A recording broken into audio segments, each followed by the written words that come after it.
ان کو بھی ڈھونڈو، ورنہ میں ایک بات کہہ رہا ہوں معذرت کے ساتھ، ورنہ یہ عزاداری ہماری اور آپ کی محتاج نہیں، یہ عزاداری کر کے کوئی ان پر احسان نہیں کر رہے، اگر عزاداری اپنے لیے کر رہے ہو تو سوچو کہ کس طرح کرنی ہے۔ اس عزاداری کو ہمیں اب ایک تحریک بنانا ہے جو زینب نے دی تھی، وہ زینبی تحریک جو جہاں گئی ظلم کی بساط کو لپیٹ دیا، اس فکر حسینی کو، اس جذبہ زینبی کو لے کر اٹھو۔ آج پاکستان یزیدیت خارجیت کے چنگل میں پھنس چکا ہے، اسے نجات وہی دے سکتے ہیں جن کے پاس حسین ہے۔ اور میرے نوجوان بھائیوں اٹھو، آج اپنے کردار کو تشکیل دو، کردار اکبر کے ساتھ، کردار قاسم کے ساتھ، اور محمد کے ساتھ آؤ، اس جذبہ قربانی کے لیے آمادہ ہو جاؤ۔ اور خدا کی قسم آپ جس دور میں زندگی بسر کر رہے ہو بڑا عظیم دور ہے، عظیم دور اس لیے کہا، آج کے دور میں ولایت حسین، تحریک حسین نتیجے تک پہنچی ہے، اور ایک فرزند حسین نے اس دور کی سب سے بڑی یزیدیت کو شکست دی ہے۔ نہیں ایسے ہی نہیں کہا، اس پیر جمالان نے جب کسی نے پوچھا کہ انقلاب کیسے لائے، کہا کربلا سے، تو اس پیر جمالان نے بتا دیا کہ کربلا آج بھی اگر کربلائی سوچ لے کے اٹھو، فکر لے کے اٹھو، روح لے کے اٹھو تو آج کی یزیدیت کو شکست دی جا سکتی ہے۔ میرے دوستو، آج جس دور میں تم ہو، خدا کی قسم اس دور کا یہ امتیاز حاصل ہے کہ چند سو نے ایشیا کی سب سے بڑی طاقت، دنیا کی چوتھی بڑی طاقت کو شکست دی۔ کس بنیاد پر؟ وہ حزب اللہ کے نوجوان جب نکلتے پہلے مجلس حسین ہوتی، ذکر حسین ہوتا۔ یہی تو کہا تھا اسحاق رابین نے، ملعون نے، اسرائیل کے وزیر اعظم نے، جب وہ نکل رہا تھا جنوبی لبنان سے، پوچھا اس سے لوگوں نے کیوں نکل رہے ہو، یہ چاروں ملک بھی تو ہیں، یہ اردن، یہ شام، یہ دوسرے ممالک، ان پر تو قبضہ ہے، یہاں سے کیوں نکل رہے ہو؟ اس نے کہا میں کیا کروں، دوسرے موت سے ڈرتے ہیں اور ان کو کس سے ڈراؤں، یہ تو موت کو زندگی سمجھتے ہیں۔ دشمن اس سے غافل نہیں ہے، دشمن سمجھ گیا ہے تمہاری قوت کا سرچشمہ عزاداری ہے، تمہاری قوت کا سرچشمہ ولایت ہے۔ یہ دونوں چیزیں جو بھی چھیننے کی کوشش کرے، کمزور کرنے کی کوشش کرے، سمجھ لو یا نادان ہے یا مغرض ہے، یا مریض ہے یا مغرض ہے، اور ان دونوں کا مقابلہ کرو۔ میرے دوستو، جس حسین کا تذکرہ کر رہے ہو یہ بڑا کلیم ہے۔ آج شب عاشور آ گئی، آؤ ذرا حسین سے مانگ لو، مولا ہم اپنی یہ کمزور روحیں لے کر تیرے حضور آ گئے ہیں، مولا ہم کربلا میں آ گئے ہیں، مولا تو ایک رات کا مہمان ہے، ہماری کمزور روحوں کو طاقتور بنا دے۔ آؤ نا ذرا مولا حسین کی خدمت میں چلیں اور کہیں مولا تجھے اپنے اکبر کا واسطہ، میرے جوانوں کو بھی اکبر کی جوانی دے دے، تجھے قاسم کا واسطہ، میرے جوانوں کو قاسم کا حوصلہ دے دے۔ ایک جملہ کہوں، آؤ مل کے کہیں حسین آپ بڑے کریم ہیں، آپ بڑے کریم ہیں، مولا تجھے واسطہ اپنی بہن زینب کا، ہمیں شرم و حیا اور عفت و پاک دامنی کے ساتھ بہادری دے دے۔ اس حسین سے مانگو نا، آج کی شب مانگنے کی شب ہے، خدا کی قسم یہ مانگنے کی شب ہے، لیکن سوچتا ہوں کہ یہ شب اگر آپ پر ایسے گزر رہی ہے تو اس بہن پر کیسے گزری ہو، اس ماں پر کیسی گزری ہوگی جس کا اکبر سامنے ہے۔ بس زیادہ مسائل نہیں پڑھوں گا، بہت زحمت دے دی آپ کو۔ یہ شب حسین نے چند حصوں میں تقسیم کی ہے، بس یہ واقعہ دہرائے صرف اس لیے جاتے کہ آپ متوجہ ہو جائیں، ورنہ ان کا مقصد تو یہ تو نہیں ہے کہ آپ کو بھولے ہو گئی ہیں، ہم تو ایک وسیلہ ہوتے ہیں۔ چند حصوں میں تقسیم کی، شب جب آگے گزر گئی تو حسین خیموں سے باہر نکلے، خیمے کی پشت پر جا رہے ہیں، کیا سنتے ہیں کہ پیچھے کسی کی آہٹ آتی ہے، حسین پلٹ کے دیکھتے ہیں، صحابی حسین نافع بن حلال پیچھے پیچھے آ رہے ہیں۔ امام کہتے ہیں نافع قریب آؤ، کیوں آ رہے تھے میرے پیچھے آہستہ آہستہ؟ کہتا مولا رات کی تنہائی، آپ اکیلے نکلے ہیں، کوئی دشمن حملہ کر دے، ہم زہرا کو کیا منہ دکھائیں گے، تیری اماں زہرا کو کیا منہ دکھائیں گے؟ ہائے حسین نافع، یہ تو شب عاشور ہے، شام غریبہ نہیں ہے۔ آج کی شب تو اتنا بھی گوارا نہیں کہ مولا اکیلے نکلے اور کوئی دشمن حملہ نہ کر دے۔ نافع ذرا کل کا سورج تو طلوع ہونے دو۔ بس ازادارو، جب کہا نا نافع میرے قریب آؤ، اس نے بتایا، پیشانی کا بوسہ دیا اور ایک جملہ کہا، نافع سننا چاہتے ہو کہ کل تم کہاں گرو گے؟ ہاں مولا۔ کہتے ہیں یہاں تو گرے گا، وہاں میرا حبیب گرے گا، وہاں میرے اولو محمد گرے گے، وہاں میرا اکبر ہوگا، وہاں فرات کے قریب میرے عباس ہوگا، وہاں فلاں ہوگا، وہاں مسلم ابن اوسچہ ہوگا۔ یہ کہتے جاتے ہیں اور چلتے جاتے ہیں، چلتے جاتے ہیں، چلتے جاتے ہیں۔ ایک نشیبی جگہ سے گزرے، نشیب سے گزرے، جب گزرے نا ایک دفعہ نافع نے پلٹ کے دائیں بائیں دیکھا۔ نافع کیا دیکھ رہے ہو؟ مولا یہاں تو ہم دونوں ہیں، مجھے کسی خاتون کے رونے کی آوازیں آ رہی ہیں۔ یہ کون بی بی ہے کہ جیسے ہی نشیب پہ پہنچے یہ رو رہی ہے؟ یہ کون بی بی ہے؟ نافع، یہ وہی ہے جس کا گھر اٹھ رہا ہے اور میری ماں بقیہ چھوڑ کے آ گئی ہے، میری جگہ کو صاف کر رہی ہے اور میرا حسین کل یہی گرے گا۔ بس ازادارو، حوصلے سے چند جملے سن لو، حوصلے سے چند جملے سن لو۔ یہ رات گزر رہی ہے، حسین جا رہے ہیں، ایک خیمے کے قریب پہنچے، ایک خیمے کے قریب پہنچے۔ اس روایت کو علامہ ذیشان حیدر جوادی نے بھی بیان کیا اور علماء نے بھی۔ ایک خیمے کے قریب پہنچے، کہتے ہیں کیا دیکھا؟ اندر سے کسی کے رونے کی آواز آ رہی ہے۔ حسین اندر گئے، اب عباس بھی پیچھے آ گئے، خیمے میں داخل ہوئے، خیمے میں داخل ہوئے دونوں بھائی۔ کیا دیکھا؟ حضرت ام کلثوم رو رہی ہے، رو رہی ہے۔ قریب آئے، بہن ام کلثوم خیر ہے؟ کیوں رو رہی ہے؟ کہا بھیا میری قسمت۔ کیا ہوا بہن؟ کہا اکبر کی ماں کہہ رہی ہے اکبر کل تو جانا، قاسم کی ماں قاسم کو تیار کر رہی ہے، اولو محمد کو تیار کیا جا رہا ہے۔ ہائے میری قسمت، کاش میری بھی کوئی اولاد ہوتی جسے حسین تجھ پہ قربان کر کے میں بھی سرخرو ہو جاتی۔ بس یہ کہنا تھا، اب عباس سے برداشت نہیں ہوا تو سانو ہو کے بیٹھ گئے۔ جناب کلثوم کے قدموں پہ ہاتھ رکھا، کہا بی بی مجھے غلام سمجھ کر کل اپنی طرف سے ہدیہ کر دینا، صدقہ دے دینا۔ بس ازادارو، حسین نے مرحبا کہا، حسین نکلے۔ اب نافع بھی ساتھ، عباس بھی ساتھ، حسین بھی ساتھ، کس خیمے میں آئے جہاں بہن تھی۔ اب دیور بتاتی ہے بہن خیموں کے دروازے پہ کھڑی تھی، اندر جیسے ہی داخل ہو گئے، بھیا کہاں گئے تھے رات کے اندھیرے میں؟ بہن میں اپنی جگہ دیکھنے گیا تھا، بہن اپنے شہداء کی جگہ دیکھنے گیا تھا۔ ایک جملہ کہا، بھیا یہ جو تیرے ساتھ اصحاب آئے ہیں انہیں آزما لیا ہے؟ بھیا آزما لیا ہے؟ زینب کو کتنی فکر ہے حسین کی، کتنی فکر ہے، انہیں آزما لیا۔ یہ سننا تھا، نافع دوڑا گیا، مسلم قریب سہیل حبیب آ جاؤ ہم لٹ گئے۔ کیا ہوا؟ کہا آقا زادی کہہ رہی ہے ان اصحاب کو آزمایا ہے۔ بس تاریخ کے جملے ہیں، تلواریں نکلی گردنوں پہ رکھ لی، آقا زادی اپنے ہاتھوں سے سر قلم کر دو، آؤ مل کے کہوں آقا زادی اور یہ تو شب عاشور ہے۔ ہائے کل جب ظہر عاشور ڈلے گی، یہی حبیب کا لاشا، کہیں مسلم کا لاشا، کہیں اور محمد کے لاشے۔ بس ازادارو، شہادت کل پڑھی جائے گی، میں 2 جملے ضرور پڑھوں گا۔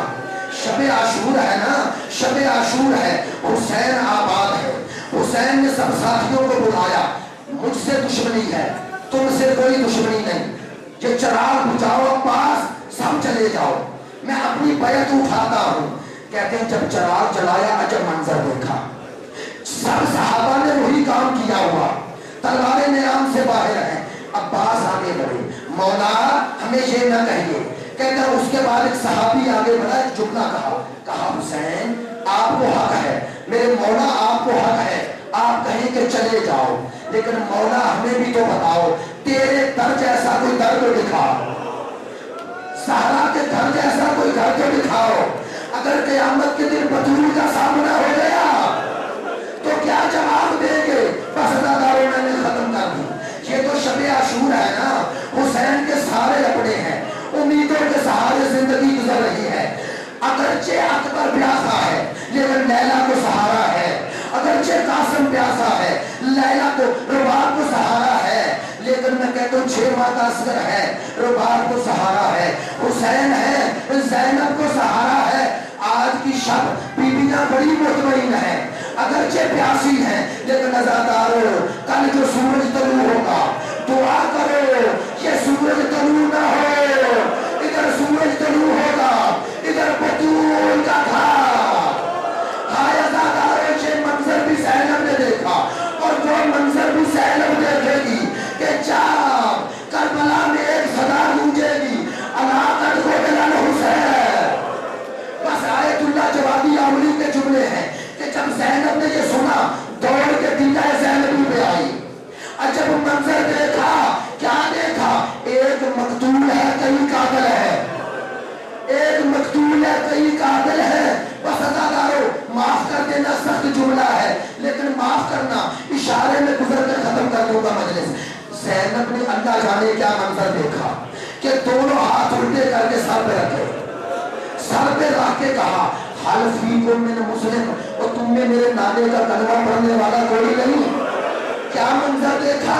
علامہ مجلسی لکھتے ہیں اس کمینے کا نجس ہاتھ حسین کی پاکیزہ زلفوں میں تھا، ہائے رونے